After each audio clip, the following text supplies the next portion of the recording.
الحمد لله نحمده ونستعينه ونستغفره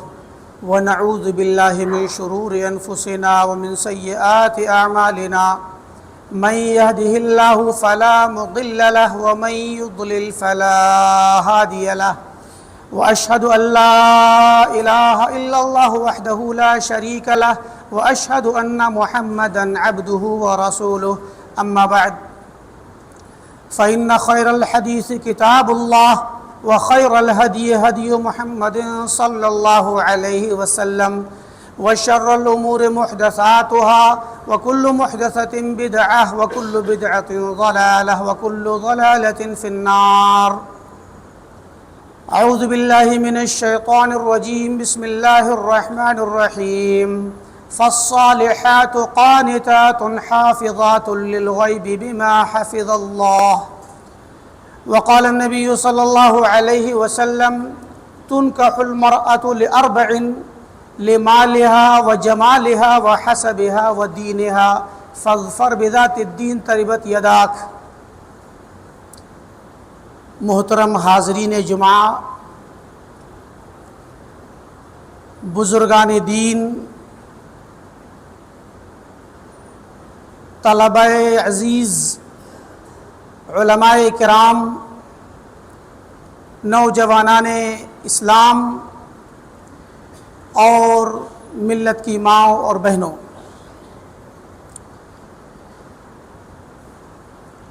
اللہ رب العالمین نے اہل اسلام کو اپنی شریعت مطہرہ کی روشنی میں اور اسلام کی شکل میں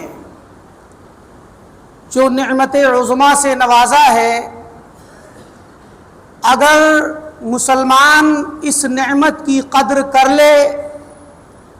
اور اللہ تعالیٰ کی شریعت کو، اس کے قوانین کو سیکھ کر ان پر سچے دل سے عمل پیرا ہو جائے تو یہ شریعت اس کے لیے دنیا اور آخرت دونوں کی خیر اور بھلائی کی ضامن ہے. اسلام آیا ہی اسی لیے ہے کہ اس پر عمل کر کے، اس کی تعلیمات کو اپنا کر کے ایک انسان دنیا میں اپنے مقصد کو سمجھے اور دنیا میں جینے کا سلیقہ سیکھے اور اس کے نتیجے میں وہ ایک اچھا انسان بنے اور معاشرے کا ایک نفع بخش عضو اور ممبر بنے، تاکہ معاشرہ اس کے ذریعے فائدہ اٹھائے اور ایک پاکیزہ زندگی کا گہوارہ بن جائے. زیادہ لمبی تمہید میں نہ جاتے ہوئے میں اپنے اصل موضوع اور مدعے پر آتا ہوں. میں نے جو آیت کریمہ کا ٹکڑا پڑھا، اس میں اللہ رب العالمین نے نیک خواتین کی صفات کو بیان کیا اور فرمایا فالصالحات قانتات. جو نیک خاتون ہیں، نیک خواتین ہیں، اللہ تعالیٰ کی اطاعت کرنے والی، اللہ کے احکامات پر عمل کرنے والی خواتین، قانتات، یہ اللہ کے لیے ہمیشہ اطاعت کرتی ہیں. اور مفسرین نے اس کی تفسیر میں اس بات کی وضاحت کی ہے کہ یہ نیک خواتین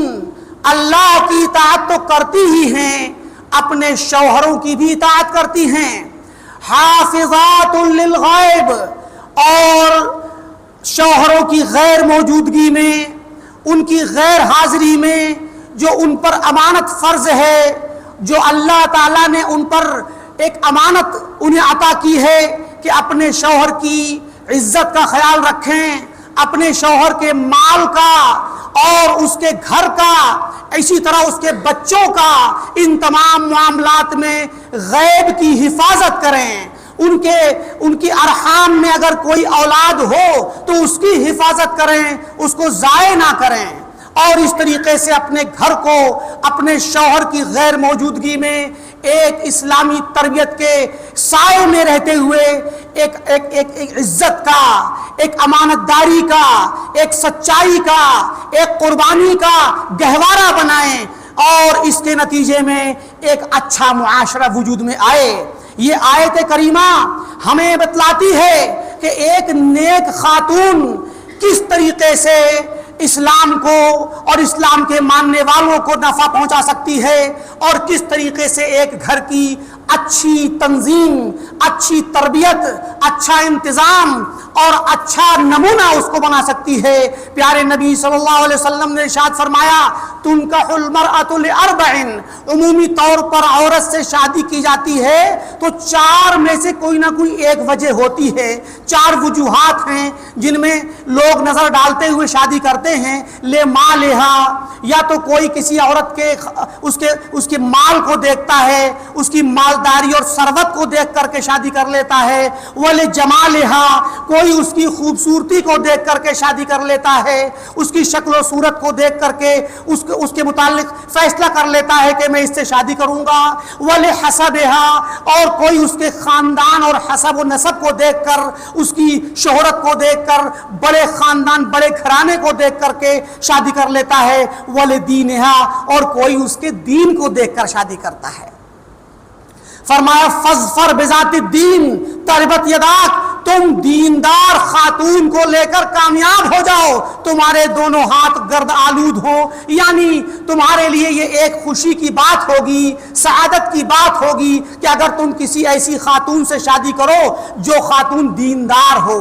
دین والی ہو۔ کیوں؟ کیونکہ دین والی خاتون تمہارے لیے بھی بہتر ہے، تمہاری زندگی کے لیے امن و سکون کا باعث ہے، تمہاری اولاد کے لیے بہتر ہے، تمہارے گھر کے لیے بہتر ہے، تمہارے خاندان کے لیے بہتر ہے، اور پورے معاشرے اور سماج کے لیے بہتر ہے۔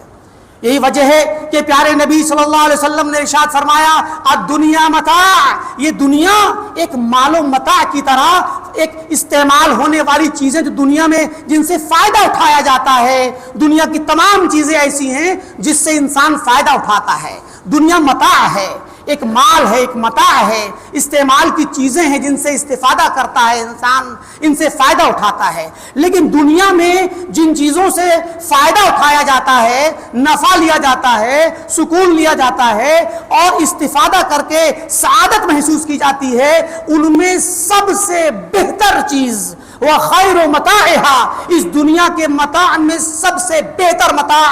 المرأة الصالحہ، ایک نیک خاتون ہے، کیونکہ نیک خاتون آدمی کو یعنی اپنے شوہر کو فائدہ پہنچاتی ہے، اس کو نفسیاتی سکون، جسمانی سکون، ذہنی سکون، اس کے گھر کا سکون بخشتی ہے، اس کی زندگی میں خوشی اور سعادت کا باعث بنتی ہے، اس کے گھر کے اندر ایک رونق پیدا کرتی ہے، اس کے گھر کو آباد کرتی ہے، اس کو زندگی چلانے میں مدد دیتی ہے، دین پر چلنے میں، اللہ کی اطاعت کرنے میں اس کا ساتھ نبھاتی ہے، اور اسی طریقے سے اپنے شوہر کی اولاد کو، اس کے بچوں کو دین پر پرورش کرتے ہوئے دینی پرورش کے ذریعے انہیں سنوارتی ہے، ان کو بناتی ہے، ان کو پالتی ہے اور انہیں تیار کرتی ہے اسلام کے لیے، انہیں تیار کرتی ہے اللہ کے دین کے لیے، انہیں تیار کرتی ہے ایک صالح معاشرے کے لیے اور ایک اچھے پاکیزہ ماحول کے لیے، وہی خاتون تیار کرتی ہے۔ اگر نیک خاتون مل جائے تو یہ دنیا کی سب سے بڑی نعمت ہے، اور نیک خاتون اگر مل گئی تو سمجھ لیجئے کہ دنیا میں بھی فائدہ اور آخرت میں بھی فائدہ، کیونکہ عورت کی زندگی تنہا خود کے لیے نہیں ہوتی، بلکہ وہ اپنے شوہر کے لیے، اس کے گھر والوں کے لیے، اس کے بچوں کے لیے اور پورے خاندان کے لیے اثر انداز ہوتی ہے۔ لہٰذا اسلام نے اس بات پر زور دیا ہے کہ ایک نوجوان جب شادی کرنے چلے تو وہ نیک خاتون کو تلاش کرے، اور ایسے ہی بالعکس بھی جب کوئی شخص کسی کے ہاں اپنی شادی کے لیے پیغام لے کر کے جائے تو اسلام نے کہا اذا آتاکم من ترضون دینہ وخلقہ فزوجوہ، کہ اگر تمہارے پاس کوئی ایسا نوجوان آئے شادی کا پیغام لے کر کے جس کے دین سے اور اس کے اخلاق سے تم راضی ہو، مطمئن ہو، تو اس کو بیٹی دے دو اور شادی کر دو۔ تو یہ دونوں طرف سے توازن اور بیلنس قائم کیا گیا ہے۔ جب یہ بیلنس ہوگا تو پھر اس معاشرے کے اندر بڑی بڑی شخصیات پیدا ہوں گی، ایسے عظماء پیدا ہوں گے جو دنیا میں اپنا اثر چھوڑیں گے اور اسلام کی تاریخ رقم کریں گے، اسلامی دنیا میں قیامت تک آنے والی دنیا کو ایسے اسباق فراہم کریں گے جو ان کے الفاظ سے، ان کے علم سے، ان کی سیرت سے، ان کے کردار سے دنیا متاثر ہوگی۔ آپ پیچھے تاریخ کو اٹھائیے اور دیکھیے اسلام نے، خاتون نے کون کون سے کارنامے انجام دیے۔ اسلامی خاتون، اسلام کی نیک خاتون نے اسلام میں تاریخ رقم کی۔ یہ تاریخ اتنی طویل ہے کہ اس کے لیے ایک خطبہ کافی نہیں۔ صحابہ کرام کی زندگی سے لے کر امہات المؤمنین کی زندگی سے لے کر صحابہ کی زندگی میں، تابعین کی زندگی میں، تبع تابعین کی زندگی میں، ائمہ کی زندگی میں، ہر زمانے میں خاتون اسلام نے اپنا بڑا ہی اہم رول ادا کیا اور اپنے بچوں کی تربیت کر کے اسلام میں وہ تاریخ رقم کی جو آج تک دنیا جانتی ہے۔ صحابہ کی زندگی میں، امہات المؤمنین میں ام المؤمنین خدیجہ بنت خویلد رضی اللہ تعالی عنہا کی تاریخ آپ جانتے ہیں۔ پیارے نبی صلی اللہ علیہ وسلم پر وحی نازل ہوتی ہے، آپ وحی سے نازل ہونے کی وجہ سے ڈر کر کے، گھبرا کر کے، تھر تھراتے کانپتے گھر کو آتے ہیں، زملونی زملونی کہہ کر کے چادر اوڑھواتے ہیں اور چادر اوڑھ کر لیٹتے ہیں تو خدیجہ سے کہتے ہیں کہ میری خاتون، میری بیوی، میری زوجہ محترمہ، مجھے اپنی جان کا خطرہ لگ گیا ہے، مجھے لگتا ہے کہ میں بچوں گا نہیں۔ تو اس وقت یہ خاتون اسلام کی پہلی خاتون، اسلام کی پہلی خاتون کہتی ہے کہ نہیں، ہرگز نہیں، کلا لا یخزیک اللہ ابدا، اللہ آپ کو کبھی بھی رسوا نہیں کرے گا، اور آپ کے اوصاف گناتی ہیں، آپ کی اچھائیاں گناتی ہیں، آپ کے خوف کو ختم کرتی ہیں، آپ کی گھبراہٹ کو مٹاتی ہیں، آپ کو سکون بخشتی ہیں، اور جب دیکھتی ہیں کہ آپ کو ان کی باتوں سے کچھ قدرے سکون ہو گیا تو مزید اطمینان کے لیے اپنے بھائی کے پاس، ورقہ کے پاس لے کے جاتی ہیں۔ تو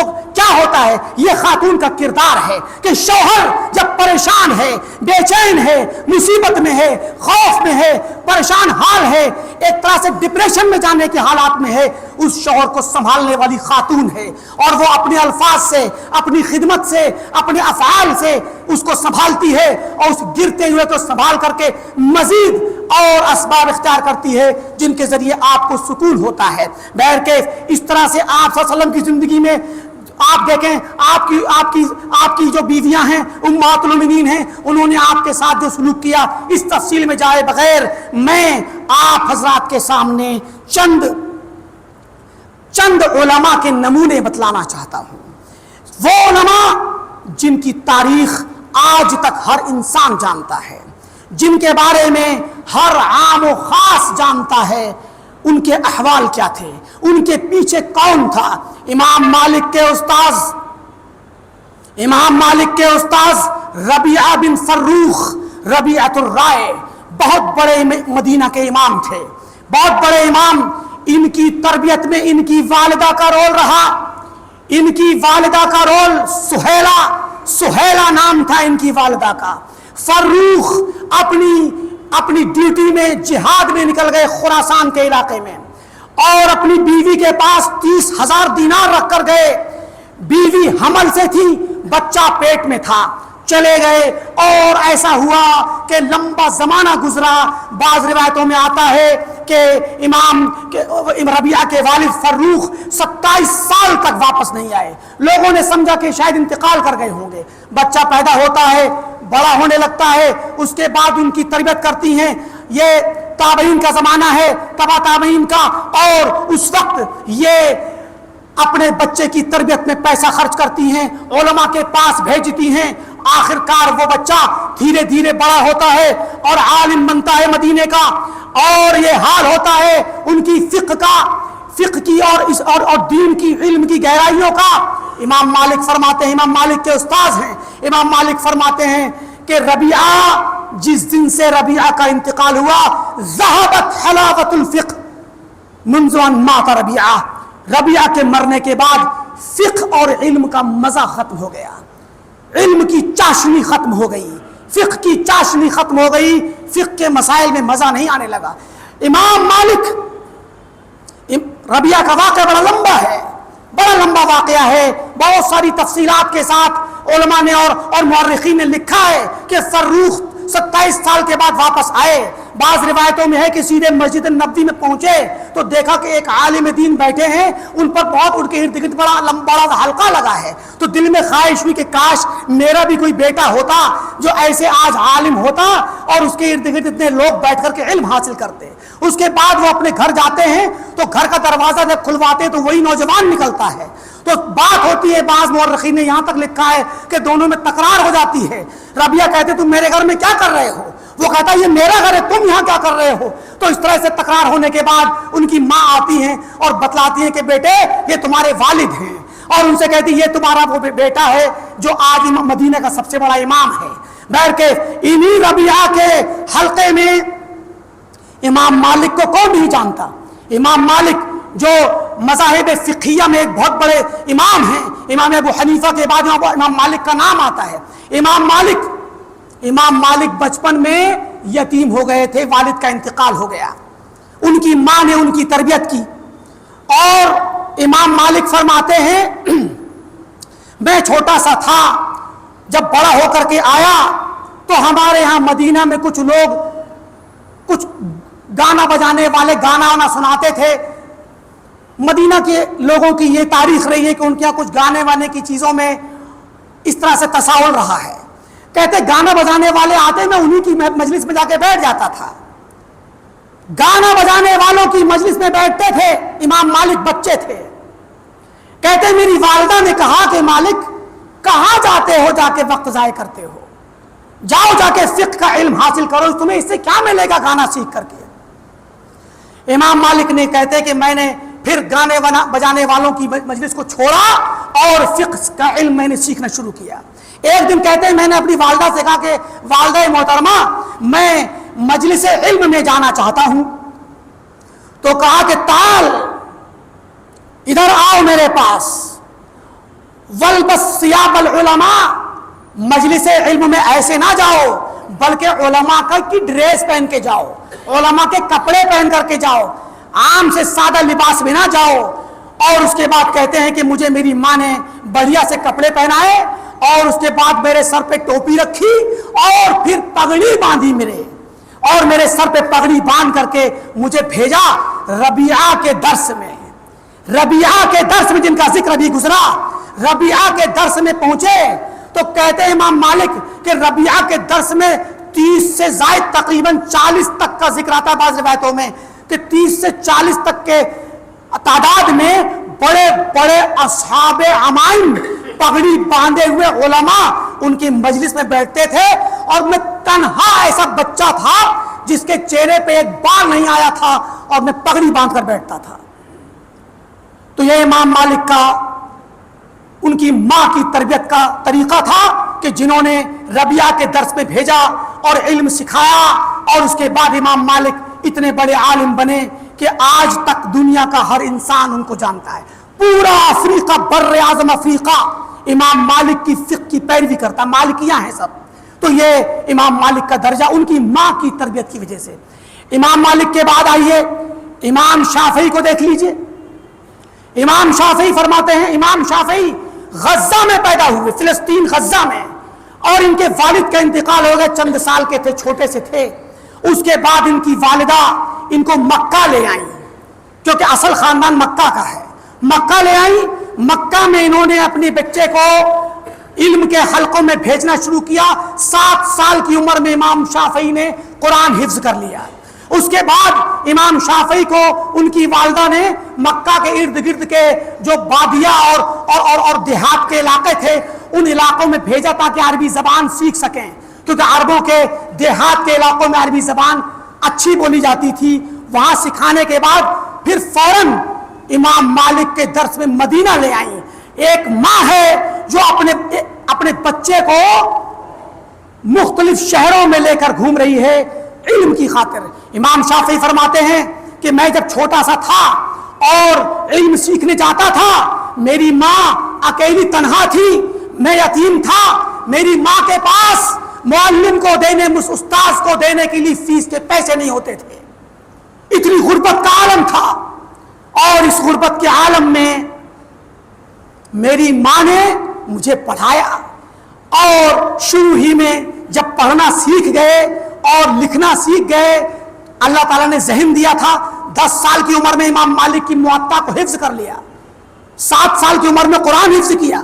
10 سال کی عمر میں امام مالک کی موطا پوری کتاب، حدیث کی کتاب کو حفظ کر ڈالا۔ کہتے ہیں کہ جب میں معلم کے پاس جاتا تھا تو معلم کی فیس تو دے نہیں پاتا تھا، تو میں نے معلم سے بات کر لی، استاد سے، کہ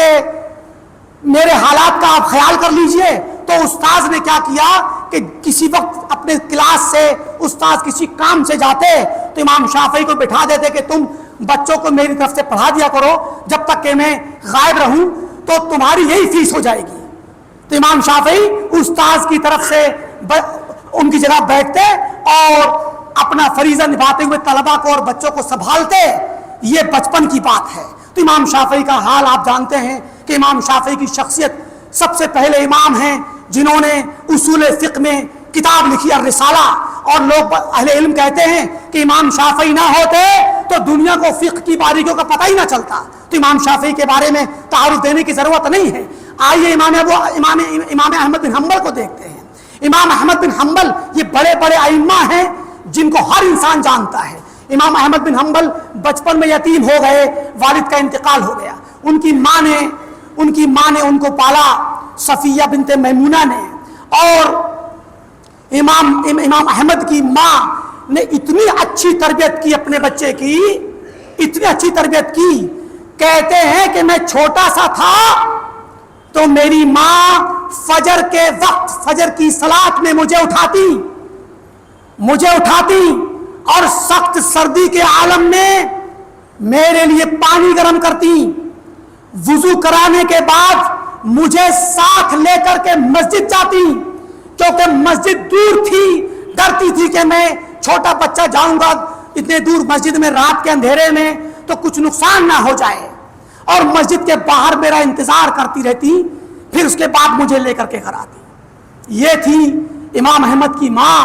جس نے اتنا بڑا امام بچپن میں ان کی تربیت کی۔ اور آگے دیکھیے، ابو سراج ابن خزیمہ کہتے ہیں، امام احمد کے ساتھیوں میں سے ہیں،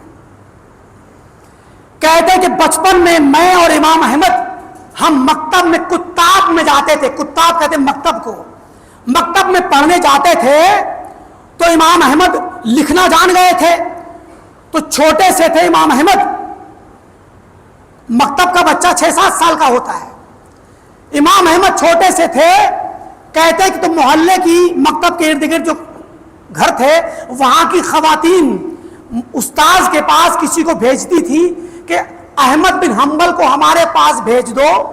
ہمیں اپنے خط کا جواب لکھوانا ہے۔ کوئی خط اپنے شوہر کا کسی کا آیا ہوگا تو اس کا جواب لکھوانے کے لیے احمد کو بلاتی تھی۔ چھوٹا سا احمد، ابو سراج کہتے ہیں کہ جب ان کے گھر جاتا اپنا سر نیچے کرے رہتا، اپنی نگاہیں نیچے کیے رہتا، کبھی ان خواتین کی طرف سر اٹھا کے نہیں دیکھتا